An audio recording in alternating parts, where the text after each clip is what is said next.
ဆိုပြီးကြတဲ့ဘက်တုန်းကအဝိဇ္ဇာကြောင့်သင်္ခါရဖြစ်တယ်နော်အဝိဇ္ဇာကြောင့်သင်္ခါရဖြစ်တဲ့အခါကျတော့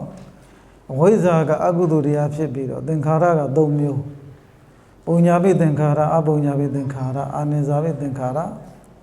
၃မျိုးရှိတဲ့ထဲမှာအပုံညာပိသင်္ခါရကတော့ထားတော့အဝိဇ္ဇာကလည်းအကုသိုလ်အပုံညာပိသင်္ခါရကလည်းအကုသိုလ်ဆိုတော့အကုသိုလ်ကနေပြီးတော့အကုသိုလ်အကြောင်းကြောင့်အကုသိုလ်အကျိုးတရားသွားဖြစ်တယ်သို့တော်လည်းပုံညာပိသင်္ခါရနဲ့အာနိဇာပိသင်္ခါရကြတော့ကုသိုလ်ထဲမှာပါတယ်ကုသိုလ်ထဲမှာပါတယ်ပုံညာပိသင်္ခါရအပုံအာနိဇာပိသင်္ခါရတို့သည်အဝိဇ္ဇာလို့ခေါ်တဲ့အကုသိုလ်ကြောင့်နော်ဘာကြောင့်ဖြစ်ပေါ်လာနိုင်ရတာလဲဆိုတဲ့ဟာလေးပြီးကြတဲ့ဘက်ကပြောခဲ့တာရှိတယ်နော်အကြောင်းကြောင့်အကျိုးဖြစ်ပေါ်တဲ့နေရာမှာအကြောင်းတရားနဲ့အကျိုးတရားတို့သည်အမြဲတစေထပ်တူမတူညီကြဘူးနော်ဥပမာပြဒီထဲကနေပြီးတော့ပြီးကြတဲ့ဘက်ကပြောခဲ့တဲ့အထဲမှာထင်ရှားတဲ့ဥပမာလေးပေးထားတာဆိုရင်မတူတဲ့သဘောတဘာဝနော်ကိစ္စချင်းဆန့်ကျင်တယ်နော်ကိစ္စချင်းဆန့်ကျင်တယ်ဆိုတာကအကြောင်းနဲ့အကျိုးကိစ္စဆန့်ကျင်တယ်လှုပ်ဆောင်ချက်ဆန့်ကျင်တယ်ပေါ့အတင်လဲခဲတို့တရားခဲတို့ကြံတကာခဲတို့ဟာချိုးမြိန်တယ်နော်နောက်တင်လဲခဲကြံတကာခဲဒီတရားခဲတို့ကနေပြီးတော့အရက်ကိုထုတ်လုပ်လိုက်တဲ့ခါကျတော့ရလာတဲ့အရက်ကကျတော့မူရချင်းကိစ္စရှိတယ်အဲ့တော့အကြောင်းဖြစ်တဲ့တင်လဲခဲပြောကြံတကာခဲပြောပေါ့ထင်ရခဲပြောဒီတရားကမူရစေခြင်းကိစ္စမရှိဘဲနဲ့ချိုမြိန်နေရတာရှိပြီးတော့ဘာဖြစ်လို့သူ့ရဲ့အကျိုးတရားဖြစ်တဲ့အရက်ကြတော့မူရစေတဲ့ကိစ္စရှိတာလေနော်အဲကြောင့်အကြောင်းတရားနဲ့အကျိုးတရားတို့ဒီတစ်ခါတည်းရမှာဆိုရင်သဘာဝအဖြစ်နဲ့ဆန့်ကျင်တယ်ဌာနထင်ရှားတည်ရှိခြင်းအဖြစ်နဲ့ဆန့်ကျင်တယ်နော်ရှေးစိတ်နဲ့နောက်စိတ်နော်အဲ့တော့သဘာဝအနေနဲ့ပင်ကိုယ်သဘောသဘာဝအနေနဲ့ကြည့်မယ်ဆိုလည်းသူတို့ဆန့်ကျင်တယ်ဥပမာအဖြစ်နှုတ်ရည်နေဖြစ်တဲ့နှုတ်တန်းဒိန်ခြင်းပေါ့နော်နှုတ်ရည်ကြတော့ချိုးတယ်ဒိန်ခြင်းကြတော့ချင့်တယ်ဒါပေမဲ့လို့ဒိန်ခြင်းတို့ဘာလို့ဖြစ်ပေါ်တယ်ဆိုတာကနှုတ်ရည်ပဲဖြစ်ရတာပဲအဲကြောင့်အကြောင်းကြောင့်အကျိုးဖြစ်တဲ့နေရာမှာဥပမာအဖြစ်လူတွေအများစုနားလည်တာကဓမ္မစိတ်ကိုစိုက်ပြီးတော့တရက်သိမသိနိုင်ဘူးနော်တရက်ပင်ကိုစိုက်ပြီးတော့တရက်စိတ်ကိုစိုက်ပြီးတော့လည်းဓမ္မသိမသိနိုင်ဘူးဓမ္မစိတ်ကိုစိုက်ပြီးတော့တရက်သိသလိုမျိုးဒါမှမဟုတ်တရက်စိတ်ကိုစိုက်ပြီးတော့ဓမ္မသိသလိုမျိုးဖြစ်နေတယ်အဝိဇ္ဇာကအကုသိုလ်တရားဖြစ်ပေါ်လာတဲ့အကျိုးတရားကပုံညာပိသင်္ခါရအာနိဇာပိသင်္ခါရလို့ခေါ်တဲ့ကောင်းမွန်တဲ့ကုသိုလ်အကျိုးတရားတွေဖြစ်နေတယ်အဲ့တော့မကောင်းတဲ့အကုသိုလ်တရားကနေပြီးတော့ကောင်းမွန်တဲ့ကုသိုလ်အကျိုးတရားဖြစ်တယ်ဆိုတဲ့ဟာကဘယ်နည်းဘယ်ပုံအဖြစ်လက်ခံနိုင်မှုရရှိတယ်လဲဆိုတဲ့ဟာကိုဒီဝိသုဒ္ဓိမအထကရာမှာအထကရာဆရာအရှင်မြတ်ကရှင်းပြခဲ့တဲ့ဟာလေးကိုပြီးခဲ့တဲ့ဘက်ကပြောခဲ့တာပေါ့နော်နောက်ဒီနေရာလေးမှာနောက်တစ်ချက်သတိထားမှာကဘာလဲဆိုရင်အဘိဓမ္မာကိုလေ့လာတဲ့ပုဂ္ဂိုလ်တွေသိကြတယ်ဘာလဲဆိုရင်အကုသိုလ်စိတ်12ပါးကိုပြောပြီးဆိုရင်လောဘမူလစိတ်ဒေါသမူလစိတ်မောဟမူလစိတ်ဆိုပြီးတော့လောဘမူလစိတ်က10ပါးဒေါသမူလစိတ်က2ပါးမောဟမူလစိတ်က2ပါးဆိုပြီးတော့12ပါးအဲ့တော့ဒီလောဘမူလစိတ်လို့ခေါ်တဲ့လောဘစိတ်တွေလောဘနဲ့ရှင်နဲ့တွဲတဲ့စိတ်တွေဖြစ်ပေါ်လာတဲ့အခါမှာမောဟအမြဲတမ်းပါတယ်နော်ဒေါသစိတ်တွေဖြစ်လာပြီဆိုရင်လည်းဒေါသဖြစ်တိုင်းမှာမောဟအမြဲတမ်းပါတယ်မောဟလို့ခေါ်တဲ့မသိမှုအဝိဇ္ဇာရှိလို့မလို့တာလောဘတရားဖြစ်တယ်ဒေါသတရားဖြစ်တယ်ဆိုတဲ့အခါကျတော့အကုသိုလ်အဝိဇ္ဇာကြောင့်အပုံညာပိသင်္ခါရလို့ခေါ်တဲ့အကုသိုလ်သင်္ခါရတွေဖြစ်တဲ့အခါမှာအဲ့အကုသိုလ်သင်္ခါရတွေနဲ့အဝိဇ္ဇာလို့ခေါ်တဲ့မောဟတွေတွဲပြီးတော့ဖြစ်တယ်နော်သို့တော်လည်းခုနကတော့ပြောတဲ့ကုသိုလ်သင်္ခါရလို့ခုနကပြောတဲ့ကုသိုလ်သင်္ခါရတွေဖြစ်ပေါ်လာတဲ့အခါမှာကုသိုလ်သင်္ခါရဆိုတာကပုံညာပိသင်္ခါရပုံညာပိသင်္ခါရဆိုတာကကာမောဆိုရကုသိုလ်လည်းပါတယ်ရူပောဆိုရကုသိုလ်လည်းပါတယ်ကာမောဆိုရကုသိုလ်ဆိုတာကဒါနသီလဘာဝနာတရားတွေနော်ဒီဇံဖြစ်ကုန်မြောက်တဲ့ဘာဝနာပေါ့အဲ့တော့ဒါနသီလလို့ခေါ်တဲ့အလှူဒန်းပေးခြင်းနော်သီလဆောက်တည်ခြင်းဒီတရားဘာဝနာပွားများခြင်းလို့ခေါ်တဲ့ဒါနသီလဘာဝနာနောက်အပ္ပဇာယနာလို့ခေါ်တဲ့အယုဒေပေးခြင်းနော်မိမိထက်ကြီးတဲ့ပုဂ္ဂိုလ်တွေကိုအယုဒေပေးတယ်နော်ဝေယဝစ္စကိုပြုလို့ဆောင်ရွက်တယ်နောက်တစ်ခုကကြတော့ကိုယ်ကနေပြီးတော့တရားဒေသနာနာယူတယ်နော်ဒီလိုကုသိုလ်တွေကိုကာမကုသိုလ်ကာမဝဇ္ဇရကုသိုလ်လို့ခေါ်တယ် နောက်ရူပဇာကုသိုလ်ဆိုတာကကျတော့ရူပဇာဇန်နေပေါ့နော်ဇန်နေကိုကဒီသမထတွေပွားများအထုတဲ့အခါမှာပထမဇန်ဒုတိယဇန်တတိယဇန်သရုတ်တဇန်ပြစ္ဆမဇန်အထိဇန်၅မျိုးကိုရတယ်နော်ဇန်ကုသိုလ်၅ခုပေါ့အဲ့ဒီတရားတွေဖြစ်ပေါ်လာတဲ့အခါကျတဲ့အခါမှာအဝိဇ္ဇာနဲ့အဲ့ဒီခုနတော့ကုသိုလ်သင်္ခါရကတွဲတော့မဖြစ်ဘူးနော်တွဲဖြစ်ရထုံးတာမရှိအဝိဇ္ဇာဆိုတာကတရားကိုအရာကောက်မယ်ဆိုရင်မောဟကိုရတယ်မောဟကနေပြီးတော့မသိမှုကနေပြီးတော့မသိမှုအဝိဇ္ဇာဆိုတာကပြီးခဲ့တဲ့ပတ်တွေကလည်းပြောခဲ့တယ်ဘာတွေကိုမသိတာလဲလို့မေးရင်ဒုက္ခသစ္စာကိုမသိဘူးဒုက္ခသစ္စာကိုဖုံးလွှမ်းတယ်နော်သမုဒိယသစ္စာကိုလည်းအဝိဇ္ဇာကဖုံးလွှမ်းတယ်မသိအောင်လုပ်တယ်အဲ့တော့မသိအောင်လုပ်တဲ့ဒုက္ခသစ္စာကိုမသိမှုသဘောကိုကိုယ်တိုင်တော့ဒုက္ခသစ္စာသိတယ်လို့ထင်နေတာဟုတ်သိတယ်လို့ထင်နေအောင်လုပ်နိုင်တာကလည်းအဝိဇ္ဇာရဲ့တကူပဲလူတွေကမသိဘူးလို့ပြောရင်လက်မခံကြဘူးမသိဘူးထင်တဲ့ကိစ္စကိုမင်းတို့သိပါတယ်ကွာလို့ကိုယ့်အနေကိုအထင်ကြီးကြီးနေအောင်လုပ်တာလဲဘယ်သူရဲ့ကိစ္စလဲအဝိဇ္ဇာကလုပ်ပေးတာပဲကိုယ့်အနေကိုသိတယ်ထင်နေတာဒုက္ခသစ္စာကိုသိတယ်လို့ထင်တယ်တကယ်မသိဘူးသမုဒယသစ္စာကိုမသိဘူးနိရောဓသစ္စာကိုမသိဘူးမဂ္ဂသစ္စာကိုမသိဘူးတကယ်ကိုဒီသစ္စာလေးပါးတရားကိုထိုးထွင်းသိမြင်ခြင်းမရှိတာကိုဆိုလိုတာအတိတ်ကဖြစ်ခဲ့တဲ့ခန္ဓာ၅ပါးအတိတ်ဘဝတုန်းကခန္ဓာ၅ပါးဖြစ်ခဲ့တယ်ဆိုတာကလည်းမသိအောင်အဝိဇ္ဇာကဖုံးလွှမ်းတယ်အနာဂတ်မှာဖြစ်ပေါ်မဲ့ခန္ဓာ၅ပါးကိုလည်းဖုံးလွှမ်းတယ်အတိတ်နာဂတ်နှစ်ပါးစုံမှာလည်းခန္ဓာ၅ပါးကိုဖုံးလွှမ်းတယ်ပရိစ္ဆေသုံးဘောတရားအရအကြောင်းကြောင့်အကျိုးတရားတွေဆိုင်ရာအကြောင်းတရားတို့ကြောင့်အကျိုးတရားတွေဖြစ်ပေါ်လာတယ်ဆိုတဲ့သဘောတဘာဝကိုလည်းအဝိဇ္ဇာကဖုံးလွှမ်းတယ်ဖုံးလွှမ်းတဲ့အခါကျတော့ကိုမြင်သမျှကိုယ့်ရဲ့ပတ်ဝန်းကျင်မှာရှိသမျှအရာတွေကအဝိဇ္ဇာကဖုံးပြလိုက်တဲ့အခါကျတော့တဏှာကသွားသားရတာဟုတ်နော်တဏှာကသားရတဲ့အခါကျတော့လူစည်းစိမ်နတ်စည်းစိမ်လူချမ်းသာနတ်ချမ်းသာဗြဟ္မချမ်းသာဖြစ်ခြင်းတယ်လူချမ်းသာနတ်ချမ်းသာဗြဟ္မချမ်းသာကိုလိုချင်တာကတဏှာအဲ့တဏှာသည်ဘယ်သူကြောင့်လိုချင်တာလဲလို့မေးရင်အဝိဇ္ဇာကြောင့်လိုချင်တာအဝိဇ္ဇာကဖုံးပေးတာအဝိဇ္ဇာကဖုံးပေးတဲ့အတွက်ကြောင့်မလို့တဏှာကလိုချင်လို့မလို့တဏှာကဖြစ်သွားပြီအဝိဇ္ဇာကလည်းဖုံးလွှမ်းလိုက်ပြီအဲ့တော့ငါဒါနသီလဘာဝနာတရားတွေလုံးအောင်ပါပဲဆိုပြီးလှုပ်လိုက်တော့လူချမ်းသာနတ်ချမ်းသာဖြစ်တယ်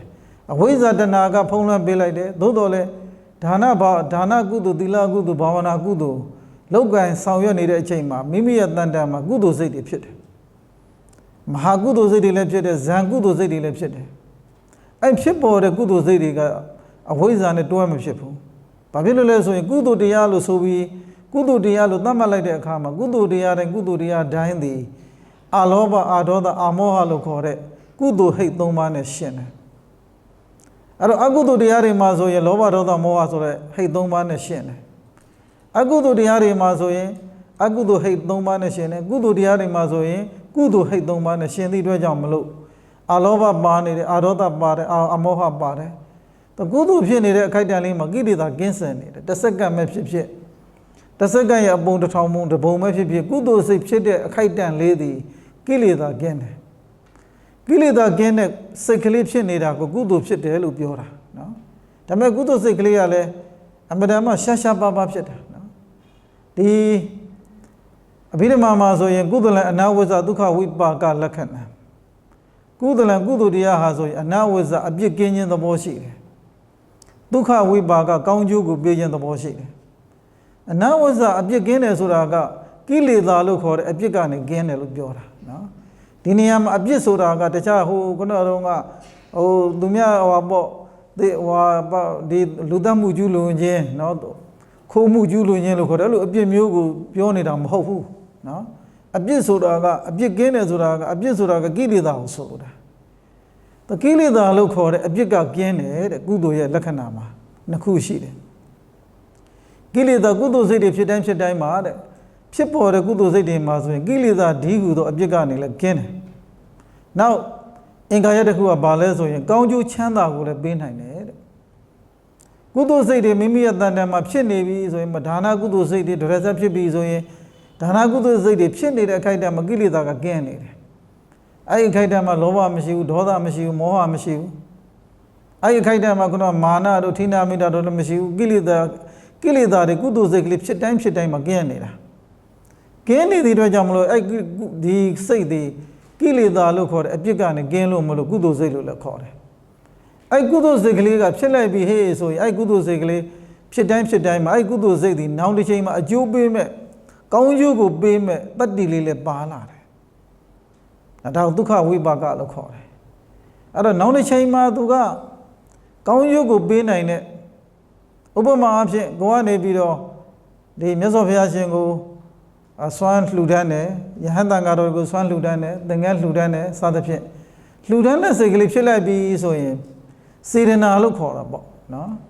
စေတနာဆိုတာက၃မျိုးရှိတယ်ပုပ္ပစေတနာမလှူခင်စိတ်ထဲမှာဇောတွေတန်ပြီးတော့လှူမယ်လို့ဖြစ်နေတာ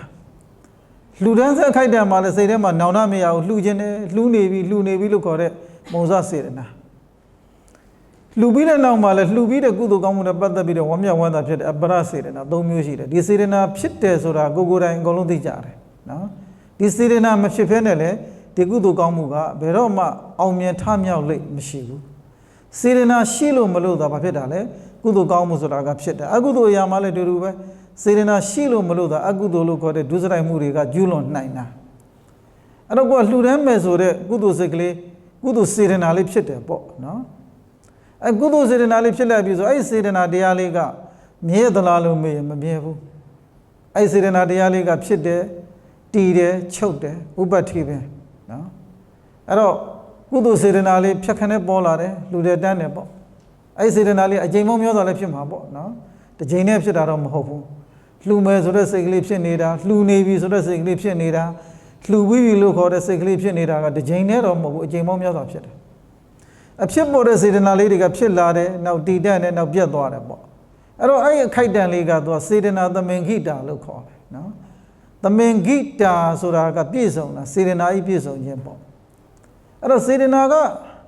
ဒီခုနကတော့ကုသိုလ်စေတနာလေးကဖြစ်ပြီးတော့ချုပ်သွားတယ်သို့တော်လည်းအဲ့ကုသိုလ်စေတနာလေးကနောက်တစ်ချိန်မှာအကျိုးပေးနိုင်မဲ့တတ္တိကိုထားရစ်ခဲ့တယ်ခြံထားခဲ့တယ်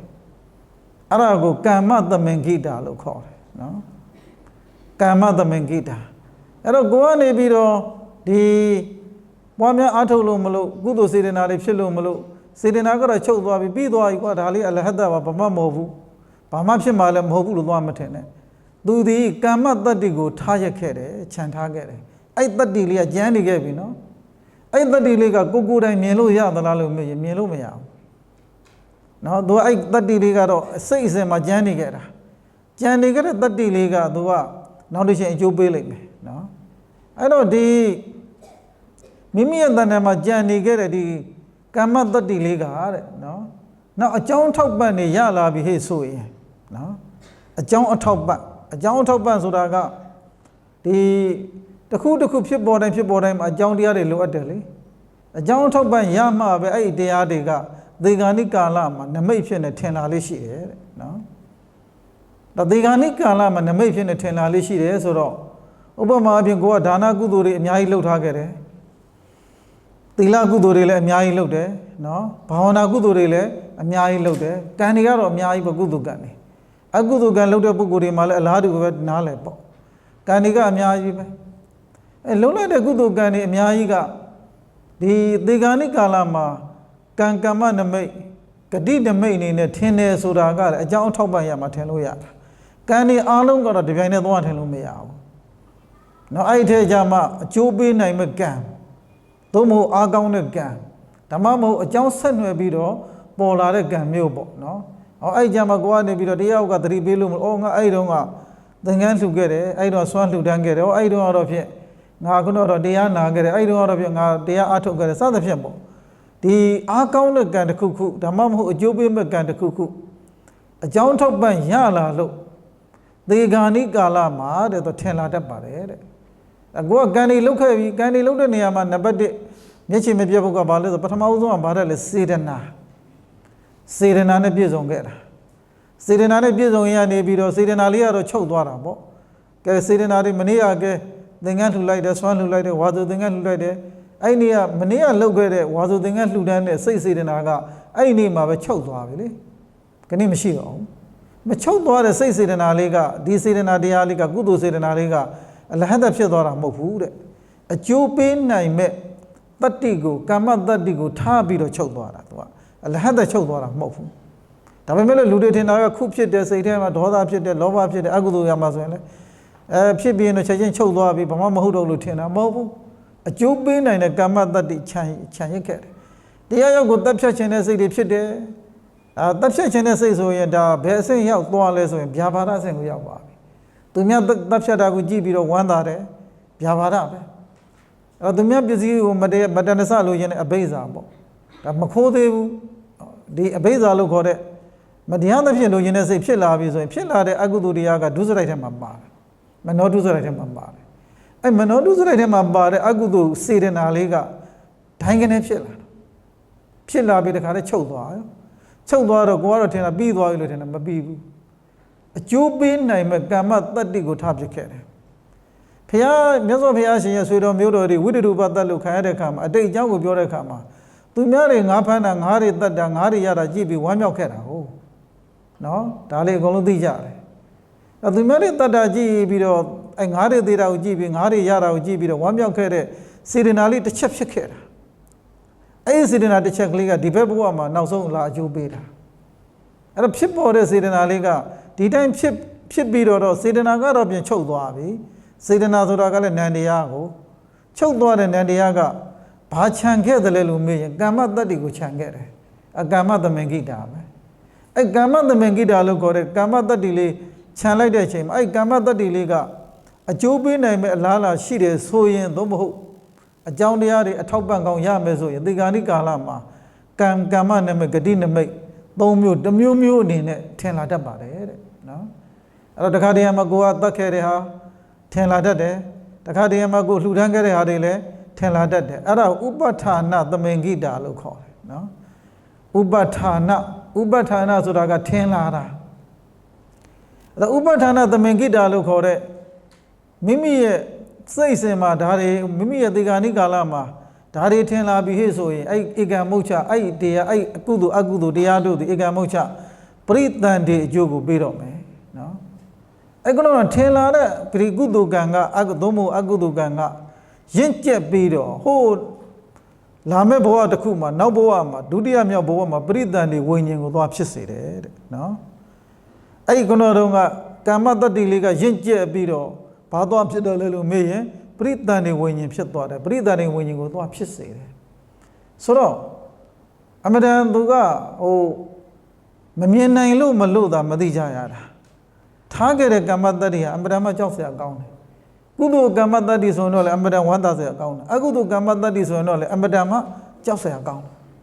အဲ့တော့ဒီကမ္မတ္တိလေးကဟိုဝိပက်ဖြစ်ရင့်ကျက်ပြီးတော့ဝိပါကဆိုတာကရင့်ကျက်တယ်လို့အဓိပ္ပာယ်ရတယ်နော်ရင့်ကျက်ပြီးတော့အကျိုးတရားအနေနဲ့ဝိပက်ဝိညာဉ်ကိုသွားဖြစ်စေတယ်ဝိပက်ဝိညာဉ်ကိုဖြစ်စေသည့်အတွက်ကြောင့်မလို့ဝိပက်ဝိညာဉ်ဖြစ်ပြီးတော့ဟိုဘဝတည်းမှာကုသိုလ်ကောင်းမှုလုပ်တဲ့လူကြတော့လူချမ်းသာနတ်ချမ်းသာလူဘဝနတ်ဘဝကိုရသွားတာပေါ့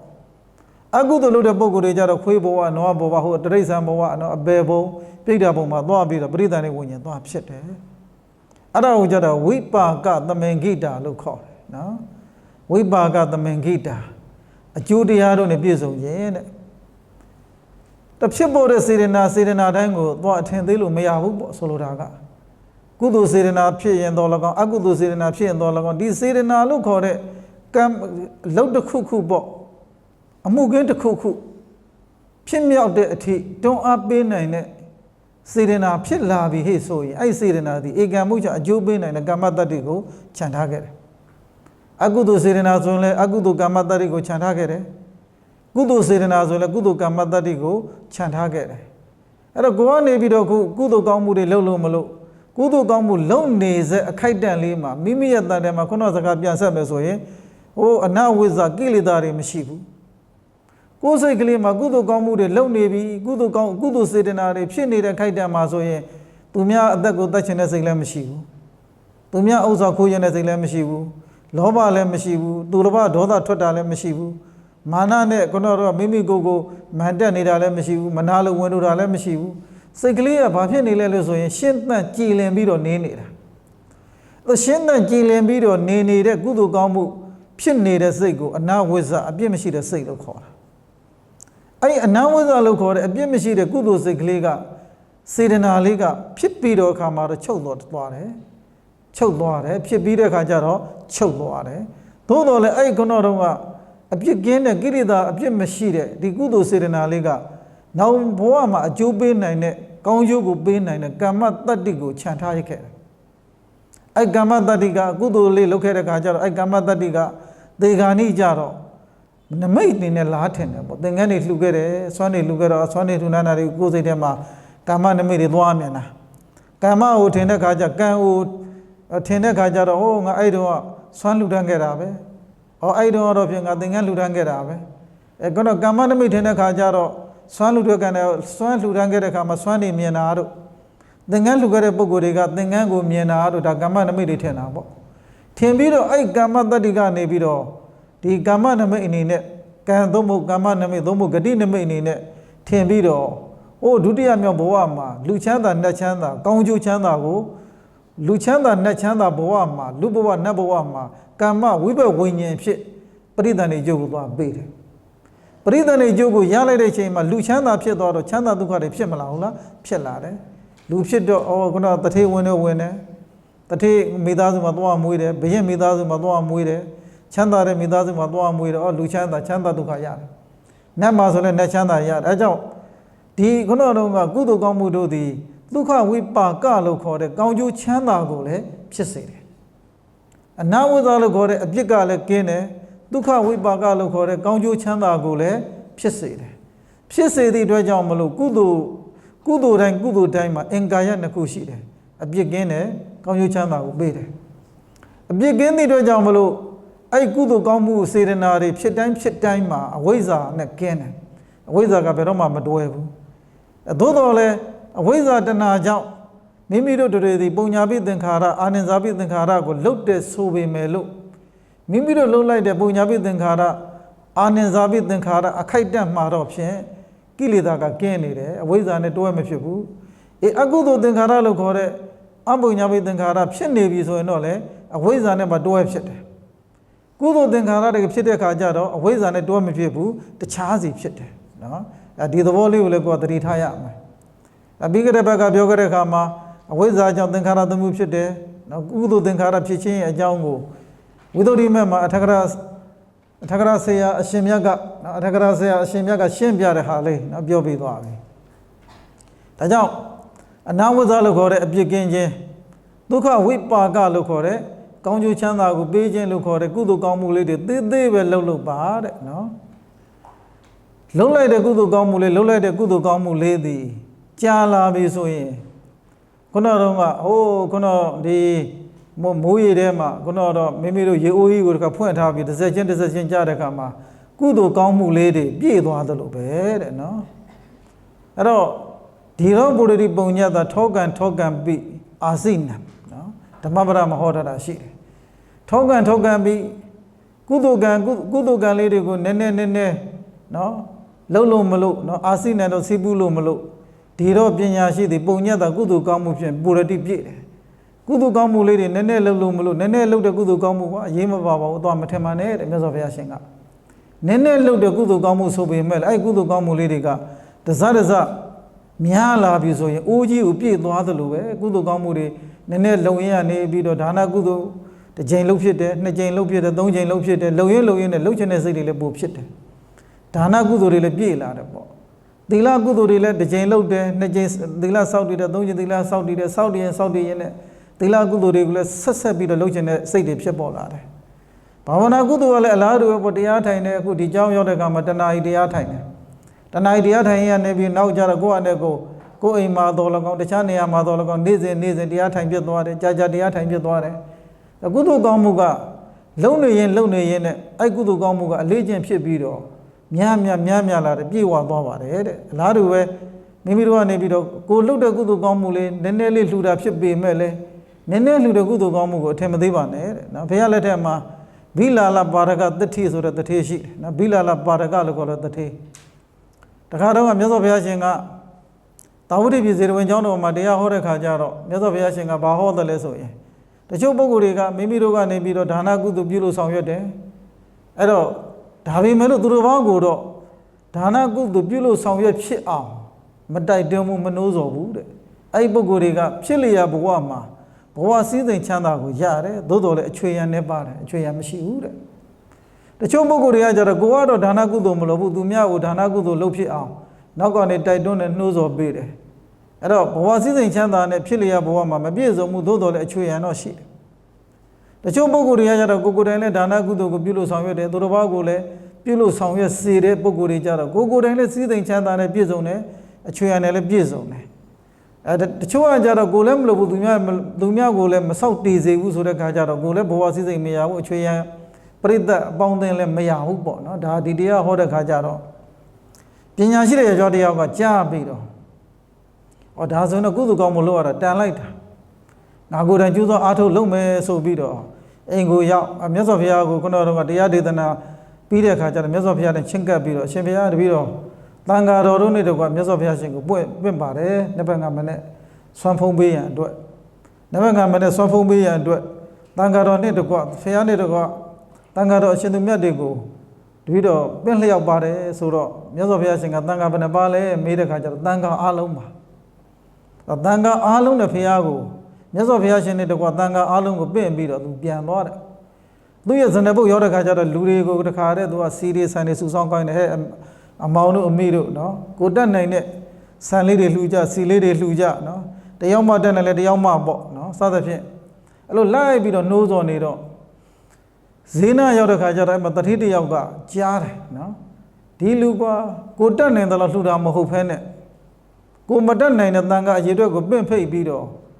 ့လကလျှောက်ပြီးတော့သူများတွေဒုက္ခပေးနေတယ်ဆိုပြီးသူ့စိတ်ထဲမှာအဲ့လူပေါ်မှာညှို့ညင်တဲ့စိတ်သွားဖြစ်တယ်နော်တတိတယောက်ကအဲ့တော့အဲ့တတိတယောက်ကညှို့ညင်တဲ့စိတ်သွားဖြစ်တဲ့ခါကျတော့ကဲကိုလူလာသမ်းမအောင်ကဲမင်းလာခဲ့မင်းခုနကတော့အလှခံတဲ့မင်းဟိုအလှခံခွဲလည်းယူခဲ့ဆိုပြီးတော့အလှခံခွဲကြီးယူလာတဲ့ခါကျတော့ငါလည်းလှူမယ်ကွာဆိုပြီးတော့အဲ့မှာခုနကတော့ဆန်တင်းရှိဆန်တင်းနဲ့ဟိုတခါတည်းလက်ကိုထည့်တယ်လက်သုံးချောင်းနဲ့ဆန်ကိုကော်လိုက်တယ်နော်လက်သုံးချောင်းနဲ့ဆန်ကိုကော်လိုက်တော့ဆန်စီက၄-၅စီပဲပါတာပေါ့နော်နောက်အလားတူပဲပေါ့ပဲတောင်းနဲ့ပဲကိုလည်းလက်သုံးချောင်းနဲ့ကော်တယ်ရသလောက်ပဲလှူတယ်နောက်ပဲကြီးတောင်းနဲ့ပဲကိုလည်းလက်သုံးချောင်းနဲ့ကော်တယ်ရသလောက်လှူတယ်စီအိုကြတော့တကယ်ကိုပဲကြော်လေးနဲ့စစ်ပြီးတော့လှူတယ်အဲ့တော့သူကနေပြီးတော့ဆန်တောင်းထဲမှာရှိနေတဲ့ဆန်ကိုလက်သုံးချောင်းနဲ့ကော်ပြီးလှူတဲ့ခါကျတော့ကြံတဲ့ဟာလေးကကြောင်ချေရာလေးနဲ့တူတယ်နော်လက်သုံးချောင်းရာလေးကလေကြောင်ချေရာနဲ့တူတဲ့ခါကျတော့အဲ့တထေကိုဘိလာလပါရကလို့ခေါ်တယ်နော်အဲ့နေရာစပြီးဘိလာလဆိုတာကကြောင်ပါရကဆိုတာကချေရာကြောင်ချေရာလောက်ပဲလှူတယ်ကြောင်ချေရာအရွယ်စလောက်ပဲလှူတဲ့တထေဆိုပြီးတော့နာမည်ပေးကြတာပေါ့ဘိလာလပါရကတထေဒါနဲ့အဲ့ခုနတော့ကဒီပညာရှိတဲ့ယောက်ျားကသူများကိုအလှူဒန်းလုပ်ဖို့နှိုးဆော်နေတဲ့လူကနော်ဝေယဝိဇ္ဇပေါ့နော်ဦးစီးဦးဆောင်လုပ်တဲ့ပုဂ္ဂိုလ်ကသူလှူတဲ့ဟာလေးကိုယူသွားတယ်တတ်ယူသွားတော့တထေးကစိတ်ကူးတယ်ငါဟာကိုကြာတတ်ယူသွားတယ်ကွာဧကမှုကြောင့်ငါ့ကိုဒီလူကနာမည်ဖြတ်ချင်တူတယ်နောက်ကနေလက်ကြည်စမ်းဆိုပြီးလက်ကြည်ခိုင်းတဲ့ခါကျတော့ဟိုရောက်တဲ့ခါကျတော့အဲ့တထေးလူတဲ့ဆန်စီလေးတွေကိ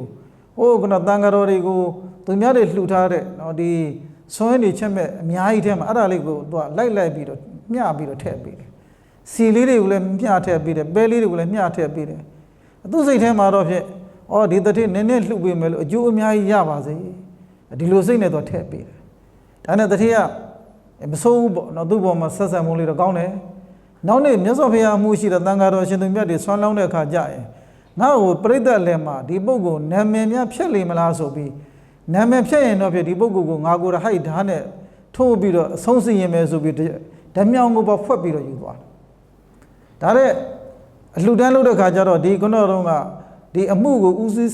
ရွတ်ဆောင်ပြုတဲ့ဒီပညာရှိတဲ့ယောက်ျားကဒီတထေးကြောင့်ဘာတစ်ခေါက်မှမပြောတဲ့ခါကျတော့သူကိုယ်တိုင်အမှားကိုသိပြီးတထေးကဝင်ချတောင်းပန်တော့မြတ်စွာဘုရားရှင်ကမေးတယ်နော်မေးတဲ့ခါကျတော့မြတ်စွာဘုရားရှင်ကိုဒီပညာရှိတဲ့ယောက်ျားကအကြောင်းစုံကိုရှောက်တဲ့အခါမှာမြတ်စွာဘုရားရှင်ဟောတော်မူတာဘာလဲဆိုရင်ကုသိုလ်ကောင်းမှုလေးတွေနဲလို့ဆိုပြီးတော့100လူနိုင်လို့50လူနိုင်လို့1000လူနိုင်လို့စသဖြင့်ပေါ့ဒီနေ့ခေတ်အနေနဲ့ဆိုရင်ဒီလိုလှူဒန်းနိုင်လို့မလို့ငါတို့ရဲ့လူလေးကနည်းနည်းလေးပါကွာဘာမှလည်းအကျိုးမရှိပါဘူးအဲ့လိုမထင်ပါနဲ့တဲ့နော်အဲ့တော့ကိုလူတန်းတဲ့ကုသိုလ်ကောင်းမှုဟာနည်းပေမဲ့လည်းသူ့ရဲ့အကျိုးတရားကဧကံမုတ်ချရောက်လာပါလိမ့်မယ်နည်းလှူရင်းနဲ့ခုနကတော့အိုးကြီးတွေမှာဆိုရင်ရေတစ်စက်ကြားတဲ့အခါမှာရေအိုးပြည့်သွားသလိုပဲမိမိတို့လှုပ်တဲ့အလှူဒါနဟာနည်းချင်းစီလှုပ်ရင်းနဲ့ကုသိုလ်ကောင်းမှုတွေကပြည့်ဝသွားပါလိမ့်မယ်ဆိုပြီးတော့မြတ်စွာဘုရားရှင်ဟောထားတာရှိတယ်ပေါ့နော်ဒါလေးကဘာဖြစ်လို့ပြောတာလဲဆိုရင်ခုနကပြောတဲ့ အနာဝဇ္ဇဒုက္ခဝိပါကလက္ခဏာလို့ခေါ်တဲ့အပြစ်ကင်းတဲ့ကောင်းကျိုးချမ်းသာကိုပေးတယ်ဆိုတဲ့နေရာမှာကုသိုလ်စေတနာလေးတစ်ချက်ပဲဖြစ်လိုက်တာဖြစ်လိုက်တဲ့ကုသိုလ်စေတနာလေးတစ်ချက်ကမိမိတို့ရဲ့ဘဝမှာအကျိုးပေးနိုင်တဲ့ကမ္မတ္တိကိုထားပစ်ခဲ့တယ်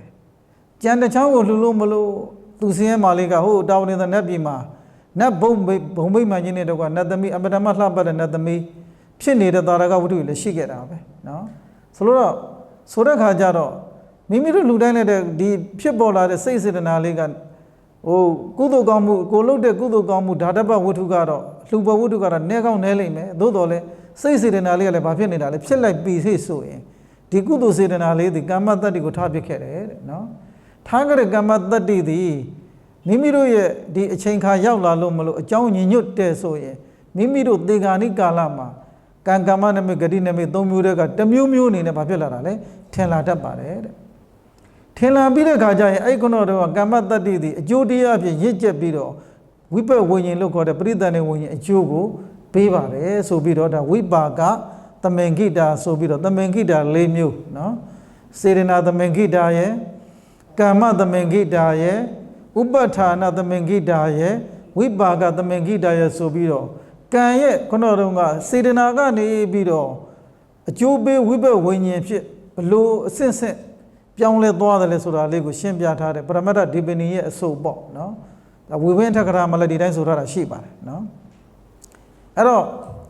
ခုနကပြောတဲ့အဝိဇ္ဇာကြောင့်သင်္ခါရဖြစ်တဲ့ဆိုတဲ့နေရာမှာအဝိဇ္ဇာနဲ့တွဲပြီးတော့ဖြစ်တဲ့သင်္ခါရဘာသင်္ခါရလဲလို့မေးရင်အပုံညာပိသင်္ခါရအဝိဇ္ဇာကြောင့်ပုံညာပိသင်္ခါရဖြစ်တယ်အာနင်္ဇာပိသင်္ခါရဖြစ်တယ်ဆိုပေမဲ့လည်းအဲ့ပုံညာပိသင်္ခါရနဲ့အာနင်္ဇာပိသင်္ခါရတို့ဒီတရားနဲ့တရားကမတူဘူးလေအဝိဇ္ဇာကအကုသိုလ်ပုံညာပိသင်္ခါရအာနင်္ဇာပိသင်္ခါရကကြတော့ကုသိုလ်အကုသိုလ်ကတော့တွဲဖြစ်လို့မရဘူးတွဲဖြစ်တယ်ဆိုတာကအဘိဓမ္မာသဘောအရတပြိုင်တည်းဖြစ်တာကိုဆိုလိုတာနော်တပြိုင်တည်းဖြစ်တာကိုဆိုလိုတာကုသိုလ်နဲ့အကုသိုလ်ဘယ်တော့မှတပြိုင်တည်းမဖြစ်ဘူးနော်ဒီမိမိတို့ရဲ့တဏ္ဍာမှာကုသိုလ်စိတ်တွေဖြစ်နေတယ်ဆိုတာကခုနကပြောတဲ့အာလောဘအာဒေါသအာမောဟတို့တတ္တာတရားတို့တတိတရားတို့နော်ပညာတို့အဲ့ဒီတရားတွေဖြစ်နေတဲ့အခိုက်အတန့်မှာလည်းအကုသိုလ်တရားကဖြစ်ခွင့်မရှိဘူးအကုသိုလ်တရားဖြစ်နေတဲ့အချိန်မှာလည်းကုသိုလ်ကတပြိုင်တည်းဖြစ်ခွင့်မရှိဘူးတစ်ခုနဲ့တစ်ခုကခြားနားပြီးမှမဖြစ်လေရှိတယ်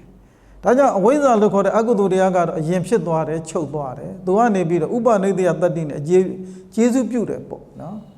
အဝိဇ္ဇာကနေပြီးတော့ဖုံးလဲနေတဏှာကနေလိုချင်တဲ့ခါကျတော့ကိုကနေပြီးတော့ကုသိုလ်ကောင်းမှုတွေကိုလုပ်တယ်ဇန်တွေကိုလည်းရအောင်အားထုတ်တယ်အရူပဇန်တွေကိုလည်းရအောင်အားထုတ်တယ်ရူပဘုံကိုရောက်ကြောင်းဖြစ်တဲ့ရူပဇန်တွေကိုလည်းရအောင်အားထုတ်တယ်အဲ့တော့သူကအကြောင်းတရားအနေနဲ့ပြောမယ်ဆိုရင်အဝိဇ္ဇာရှိလို့မလို့သာကံကဖြစ်တာဟုတ်တဏှာရှိလို့မလို့သာဘာဖြစ်တာလဲကံကရှိတာဟုတ်ပြီးကြတဲ့ဘက်ကပြောသလိုပဲဒီအဝိဇ္ဇာမရှိဘူးဆိုရင်သင်္ခါရလို့ခေါ်တဲ့ကံကရှိပါအောင်မလားမရှိတော့ဘူးယဟန္တာပုဂ္ဂိုလ်တွေမှာကံမှမရှိတော့တာအဲ့တော့ကိုယ့်ရဲ့တဏ္ဍာမှာရှိနေတဲ့ကံတွေကံတို့သည်အဝိဇ္ဇာကြောင့်သာလည်းဖြစ်တယ်တခြားအကြောင်းကြောင့်မဖြစ်ဘူးမဖြစ်တဲ့သဘောတရားကိုပဲခုနကပြောတဲ့အဝိဇ္ဇာကြောင့်ပုံညာပိသင်္ခါရလည်းဖြစ်တယ်အဝိဇ္ဇာကြောင့်အပုံညာပိသင်္ခါရလည်းဖြစ်တယ်အဝိဇ္ဇာကြောင့်အာနင်္ဇာပိသင်္ခါရလည်းဖြစ်တယ်ဒါသင်္ခါရလို့ဆိုတာကခုနကပြောတဲ့ကုသိုလ်စေတနာတွေအကုသိုလ်စေတနာတွေဒါတွေကိုဆိုလိုတာပေါ့နော်ဒါလေးကိုပြီးကြတဲ့ဘက်ကနဲ့ဆက်ဆက်ပြီးတော့တခါထပ်ပြောတယ်နောက်တစ်ခုကကြတော့သင်္ခါရတရားတွေကိုတဲ့နော်ပြုလုပ်ဆောင်ရွက်တဲ့နေရာမှာတတ္တဝါတွေဟာလူသားရဲ့လို့ဖြစ်လာပြီဆိုရင်သင်္ခါရကိုမလုပ်တဲ့ပုဂ္ဂိုလ်တယောက်မှမရှိဘူးသင်္ခါရဆိုတာကကုသိုလ်ကိုလည်းလုပ်ဖြစ်တာရှိတယ်အကုသိုလ်လည်းလုပ်ဖြစ်တာရှိတယ်နောက်ခုနဒီကုသိုလ်ဆိုတဲ့နေရာမှာဆိုလဲကာမောသရကုသိုလ်လို့ခေါ်တဲ့ဒါနသီလဘာဝနာကုသိုလ်ကိုလုပ်တာလည်းရှိတယ်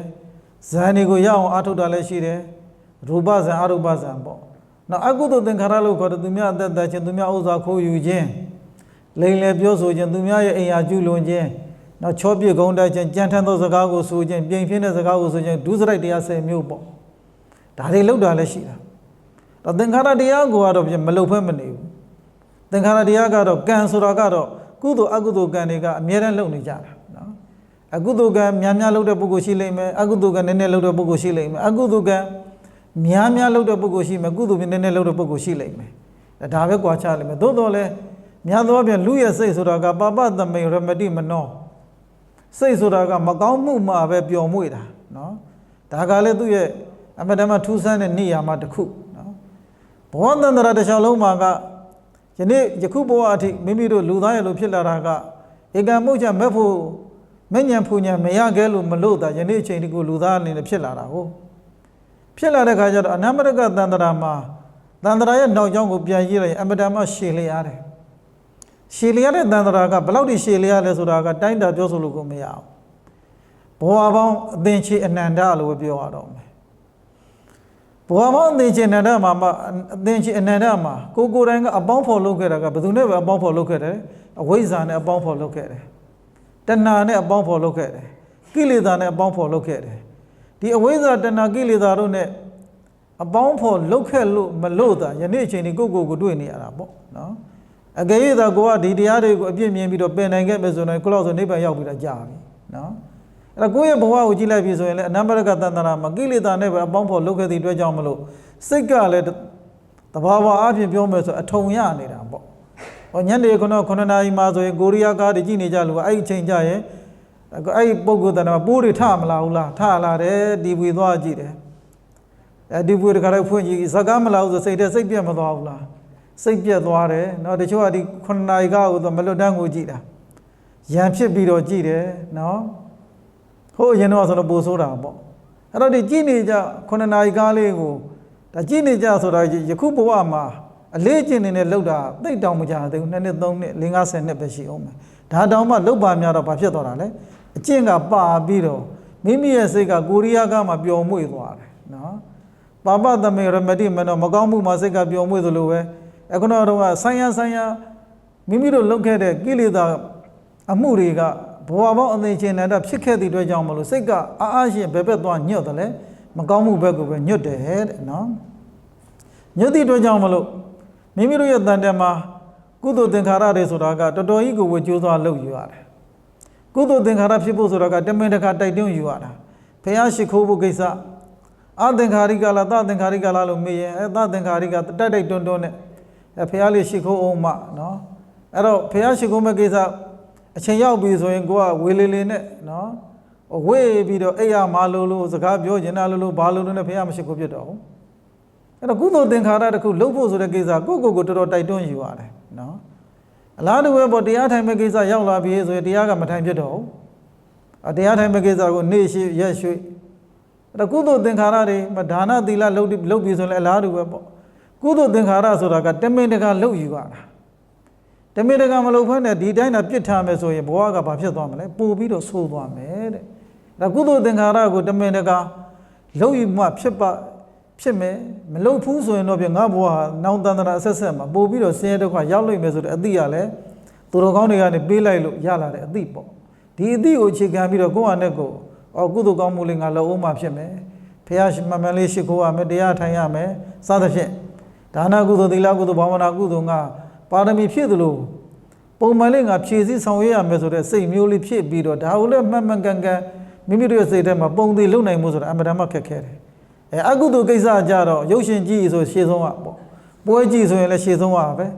ဘာညာဆိုရင်လည်းရှေ့ဆုံးကပဲပြောစရာတိုက်တွန်းစရာလိုသလားမလိုဘူးစိတ်ကပါပသမေရမတိမနောမကောင်းမှုမှာပဲပြောင်းမွေ့တယ်ဆိုတဲ့ခါကျတော့လက်ဒီစတော်ဘုရားကြီးဟောတာရှိတယ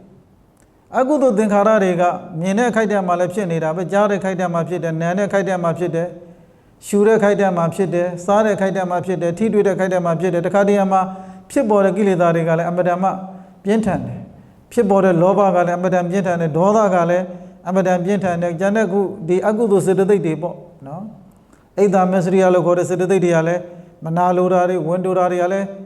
းနှမျောတွန့်တိုတာတွေမနာလိုတာတွေအိဒါဆိုတာကတော့မနာလိုတာပေါ့မစ္စရိယဆိုတာကဝန်တိုတယ်ပေါ့နော်နောက်တစ်ခုကကျတော့မာနတွေထိနာမေတ္တာလို့ခေါ်တဲ့ငိုင်မြင့်မှုတွေနောင်တတဖန်ဖြစ်မှုတွေစိတ်ပြန့်လွင့်မှုတွေဒါတွေအားလုံးကကိလေသာတွေပ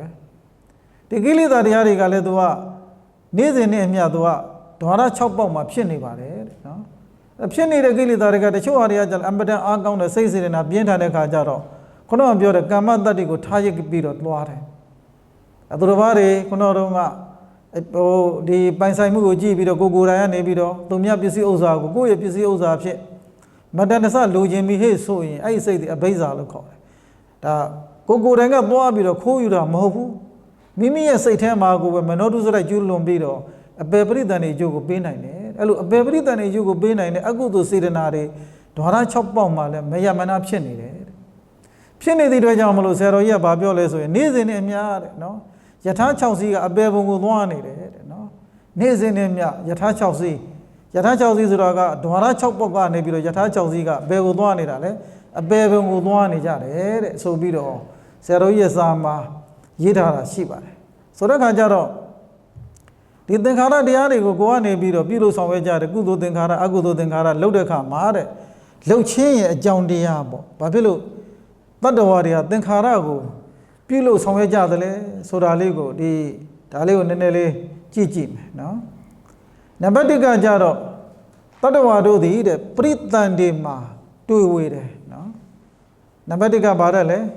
ပရိသန္တိမှာတွေ့ဝေတယ်သုတိမှာသေခြင်းတရားမှာလည်းတွေ့ဝေတယ်သုတိလို့ခေါ်တဲ့သေခြင်းတရားမှာတွေ့ဝေတယ်ပရိသန္တိမှာလည်းတွေ့ဝေတယ်တန္တရာမှာလည်းတွေ့ဝေတယ်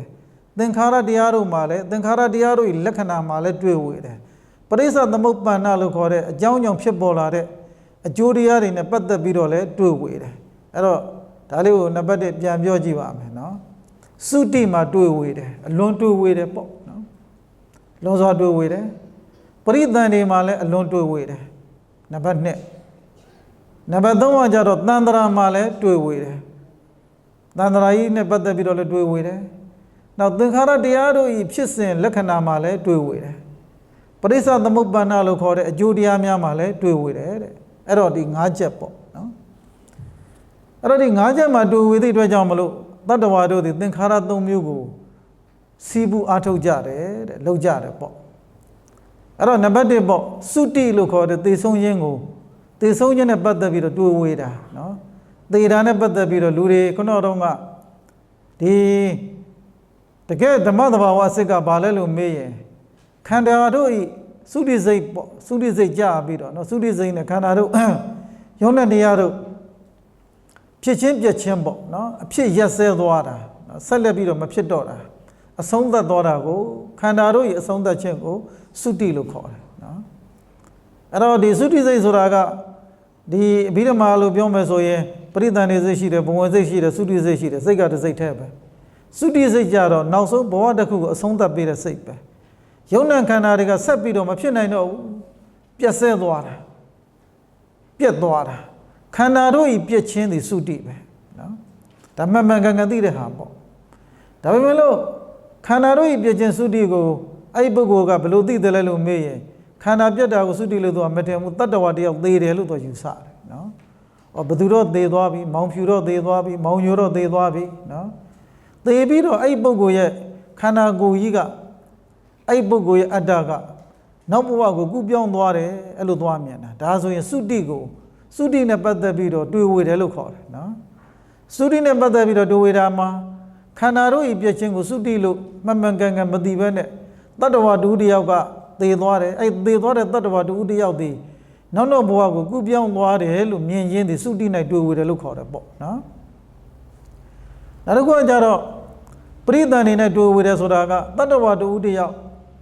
ဒီထားပါတော့လူအရင်ဘဝကကုသိုလ်ကောင်းမှုကြောင့်ဒီဘက်ဘဝမှာလူသားဖြစ်လာတယ်ဆိုရင်စဖြစ်လာတဲ့ပရိသန္တိစိတ်စဖြစ်လာတဲ့စိတ်ကိုပရိသန္တိလို့ခေါ်တာပရိသန္တိစိတ်လို့ခေါ်တယ်ပထမဆုံးဖြစ်တဲ့စိတ်ပေါ့ပထမဆုံးဖြစ်တဲ့စိတ်ဒီပရိသန္တိစိတ်ဒါပရိသန္တိစိတ်ဖြစ်တယ်ဆိုတာကခန္ဓာတွေထင်ရှားဖြစ်ပေါ်လာတာပဲခန္ဓာတွေထင်ရှားဖြစ်ပေါ်လာတယ်လို့ပြောခြင်းအပြင်တတ္တဝါထင်ရှားဖြစ်ပေါ်လာတယ်လို့မဆိုလိုဘူးနော်ခန္ဓာတွေကဘာဖြစ်သွားလဲပြတ်သွားတယ်သုတိယုံနာခန္ဓာတို့ထင်ရှားဖြစ်ပေါ်လာတယ်ဆိုရင်ပရိသန္တိနော်ပရိသန္တိလို့ခေါ်တယ်ဘဝတည်ဖြစ်တယ်ပေါ့ဘဝတည်ဖြစ်ခြင်းရဲ့ခုနကပြောတဲ့သေဆုံးခြင်းရဲ့ဘဝတည်ဖြစ်ခြင်းပေါ့ကိုကဘဝတည်ဖြစ်ခြင်းအဲ့တော့ဘဝတည်ဖြစ်ခြင်းနဲ့ပတ်သက်ပြီးတော့တူဝေတဲ့ပုဂ္ဂိုလ်ကဘယ်လိုယူဆတယ်လဲလို့မေးရင်တတ္တဝါတူတယောက်ဖြစ်ပေါ်လာတယ်နော်တတ္တဝါတူတယောက်ပေါ်ပေါက်လာတယ်နောက်ဒီတတ္တဝါတူတယောက်ရဲ့ခန္ဓာကိုယ်အတည်ကြည်ထင်ရှားလာတယ်နော်သူ့ရဲ့ဒီ body ပေါ့ခန္ဓာကိုယ်ကြီးကိုပြောတာဟုတ်ခန္ဓာ၅ပါးကိုပြောတာမဟုတ်ဘူးသူ့ရဲ့ကိုယ်ရဲ့အတည်ကြည်ဖြစ်ပေါ်လာတယ်အဲ့လိုယူဆမယ်ဆိုရင်အဓိပ္ပာယ်ကဘာလဲလို့ဆိုရင်ပရိသန္တိလို့ခေါ်တဲ့ဘဝတည်ဖြစ်ခြင်းမှာတွေ့ဝေတယ်လို့ခေါ်တယ်သုတိမှာတွေ့ဝေသည့်အတွက်ကြောင့်မလို့အဲ့တတ္တဝါတို့သည်တဲ့ကုသိုလ်သင်္ခါရကိုလည်းလှုပ်တယ်အကုသိုလ်သင်္ခါရကိုလည်းလှုပ်တယ် လာတို့ဘောပရိသန်နေမှာတူဝေသည့်အတွက်ကြောင့်မလို့ကုသိုလ်သင်္ခါရကိုလည်းလှုပ်တယ်အကုသိုလ်သင်္ခါရကိုလည်းလှုပ်တယ်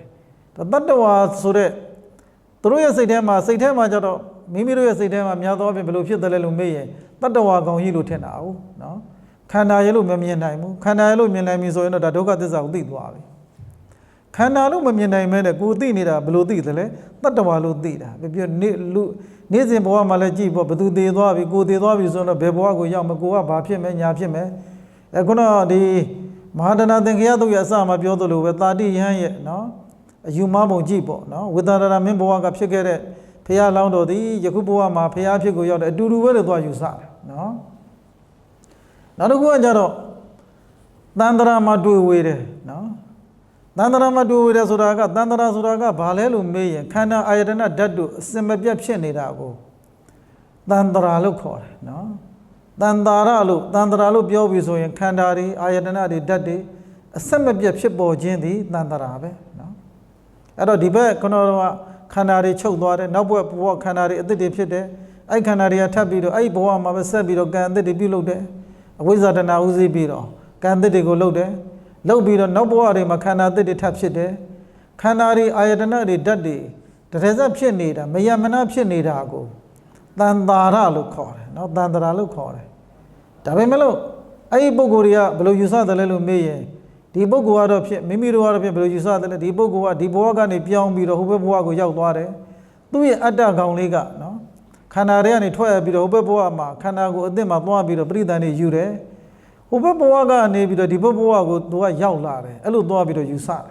ာဒါတတ္တဝါကောင်ကနေပြီးတော့ဒီဘဝမှာသေးတယ်နောက်ဘဝခန္ဓာကိုရောက်သွားတယ်ဒီတတ္တဝါလေးကပဲအတ္တလေးကပဲဘဝတစ်ခုပြီးတစ်ခုဇက်တိုက်ဖြစ်နေတာကိုတန်တရာလို့သွားယူဆတယ်အဲ့တော့တန်တရာနဲ့ပတ်သက်ပြီးတော့တွေးဝေတယ်ဆိုတာကအမှန်ကိုမသိဘူးသုတိကိုလည်းအမှန်မသိဘူးပရိသန်တွေကိုလည်းအမှန်မသိဘူးတန်တရာကိုလည်းအမှန်မသိဘူးအမှန်မသိတဲ့အခါကျတော့ဘယ်လိုယူဆတယ်လဲလို့မေးရင်တတ္တဝါကောင်လို့သွားယူဆတယ်အတ္တကောင်လို့ယူဆတယ်တတ္တဝါကောင်အတ္တကောင်လို့ယူဆတဲ့အခါကျတော့ဒီတတ္တဝါကောင်အတ္တကောင်လေးကိုကိုကသာယာတာပေါ့သဘောကျတာပေါ့ကိုတတ္တဝါကိုအတ္တအကိုပဲသူပဲပုဂ္ဂိုလ်တ attva အနေနဲ့သွားပြီးတော့မြင်လိုက်တယ်မြင်လိုက်တဲ့အခါကျတော့ဒီပုဂ္ဂိုလ်တ attva လေးချမ်းသာစေခြင်းတယ်ကောင်းစားစေခြင်းတယ်ချမ်းသာစေခြင်းဒီကောင်းစားစေခြင်းဒီအတွက်ကြောင့်မလို့ဘာတွေလုပ်သလဲကုသိုလ်သင်္ခါရတွေလည်းလုပ်ဖြစ်တယ်အကုသိုလ်သင်္ခါရတွေကိုလည်းလုပ်ဖြစ်တယ်တခါတည်းမှာဆိုရင်ကုသိုလ်သင်္ခါရတွေလုပ်ရင်တော့ဖြစ်ချမ်းသာမှာပဲကောင်းစားမှာပဲဆိုပြီးတော့ကုသိုလ်သင်္ခါရကိုလုပ်တယ်တခါတည်းမှာကြတော့လေအကုသိုလ်သင်္ခါရလို့ခေါ်တဲ့သူများအသက်သက်ရှင်စသည်ကိုလုပ်ပြီးတော့ချမ်းသာမှာပဲကောင်းစားမှာပဲလို့ထင်ပြီးတော့အကုသိုလ်သင်္ခါရတွေကိုလုပ်ကြတယ်တဲ့နော်တချို့ဟိုမှာဒီစိတ်တွေနွားတွေတက်ပြီးတော့ရစ်ပူဇော်တာတို့နော်နောက်သူများအသက်ကိုတက်ပြီးတဲ့ခါကျမှမိမိဘဝချမ်းသာမယ်ထင်ပြီးတော့သူများအသက်ကိုတက်ပြီးတော့မိမိဘဝချမ်းသာရေးကိုရလို့သည့်အတွက်ကြောင့်မလို့သူများတွေရဲ့အသက်အိုးအိမ်စီစဉ်ကိုဖျက်ဆီးတဲ့ပုဂ္ဂိုလ်တွေဒါတွေကလည်းဘာလဲလို့ဆိုရင်သူများအသက်ကိုတက်ဖြတ်ခြင်းအပြင်မိမိရဲ့ဘဝမှာကောင်းစားချမ်းသာမယ်ဆိုတဲ့မျှော်လင့်ချက်တဏှာနဲ့လုပ်ကြတာပေါ့နော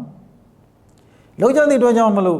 ့ဒီခုနကတော့လုံးလိုက်တဲ့သင်္ခါရအားလုံးဒီဘယ်ပေါ်မှာအခြေခံပြီးလုပ်တယ်လဲလို့မေးရင်တတ္တဝါကောင်အတ္တကောင်လို့ခေါ်တဲ့မှားယွင်းတဲ့အယူဆပေါ်မှာအခြေခံပြီးလုပ်တယ်တဲ့နော်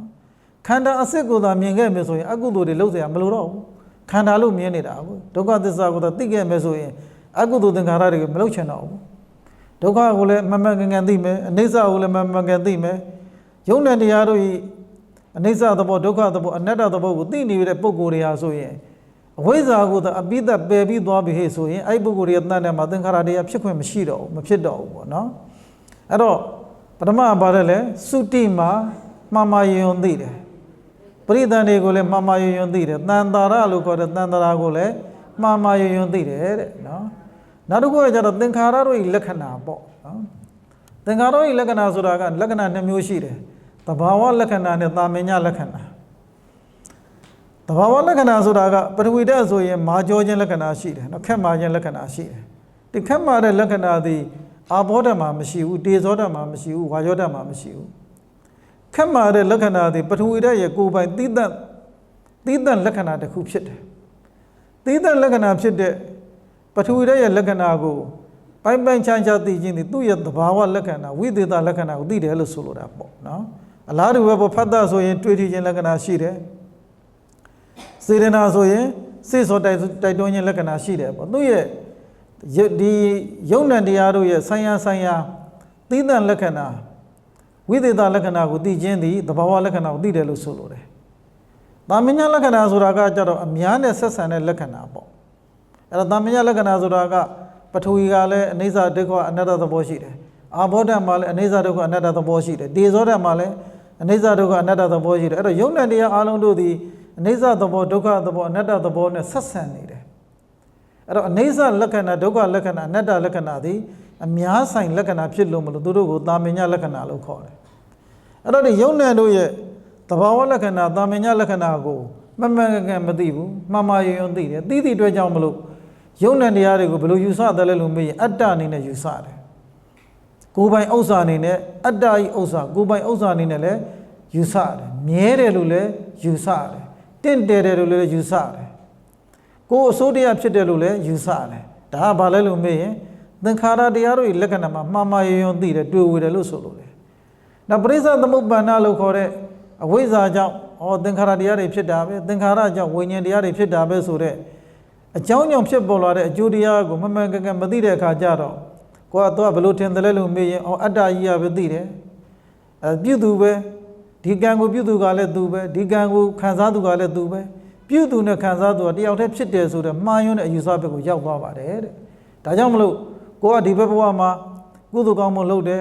လုပ်တဲ့ကုသိုလ်ကောင်းမှုကြောင့်ကိုကနတ်ဘဝမှာရောက်ပြီးကိုယ်တိုင်အဲ့နတ်ဘဝမှာနတ်ချမ်းသာကိုခံစားရတယ်ဆိုတဲ့အတွေးမြင်ကိုရောက်သွားတယ်အဲ့တော့အရင်တော့ပြောခဲ့တာရှိပါတယ်ပြုသူနဲ့ခံစားသူဒီတယောက်တည်းလည်းမဟုတ်ဘူးတခြားစီလည်းမဟုတ်ဘူးเนาะတယောက်တည်းဆိုရင်လည်းဒါဒိဋ္ဌိအစွန်းကိုရောက်သွားမယ်တခြားသူဆိုရင်လည်းတခြားစီဆိုရင်လည်းဒိဋ္ဌိအစွန်းကိုရောက်သွားလိမ့်မယ်တဲ့เนาะဒါကြောင့်မလို့ဒါလေးအချင်းချုပ်ပေါ့ခဏအဲ့တော့သုတိမှာတွေ့ဝေခြင်းပရိသန္တိမှာတွေ့ဝေခြင်းသန္တရာမှာတွေ့ဝေခြင်းသင်္ခါရတရားတို့၏လက္ခဏာမှာတွေ့ဝေခြင်းပရိစ္ဆသမုပ္ပန္နလို့ခေါ်တဲ့အကျိုးတရားတို့မှာတွေ့ဝေခြင်းလို့ခေါ်တဲ့ဒီခုနကတော့ဘယ်နှခုရှိလဲ၅ခုရှိတယ်နော်အဲ့တော့၅ခုမှာတွေ့ဝေသည့်အတွက်ကြောင့်မလို့တတ္တဝါတို့သည်တဲ့ပုံညာပိသင်္ခါရကိုလည်းအာထုတ်ကြတယ်အပုံညာပိသင်္ခါရကိုလည်းအာထုတ်ကြတယ်အာနင်ဇာပိသင်္ခါရကိုလည်းအာထုတ်ကြတယ်ဘာကြောင့်အာထုတ်တာလဲလို့မေးရင်ဒီ၅ချက်မှာတွေ့ဝေလို့နော်ဒါလေးကိုခဏအချိန်လက်စေ့သွားပြီဆိုတော့အားလုံးသောယောဂီသူတော်စင်တို့သည်မြတ်စွာဘုရားရှင်ဟောကြားတော်မူသည့်ပရိစ္ဆေသမုပ္ပါတရားတော်ကိုနာကြားရ၍မိမိတို့၏တဏ္ဍာနဲ့ကုသိုလ်ကောင်းမှုဝိပဿနာဉာဏ်တို့ကိုဖြစ်ပွားစေလေအမေဉာဏ်ဘုံဉာဏ်တို့ဖြင့်နိဗ္ဗာန်ကိုမျက်မှောက်ပြုနိုင်သည့်ပုဂ္ဂိုလ်သူပုဂ္ဂိုလ်မြတ်တို့ဖြစ်ကြပါစေ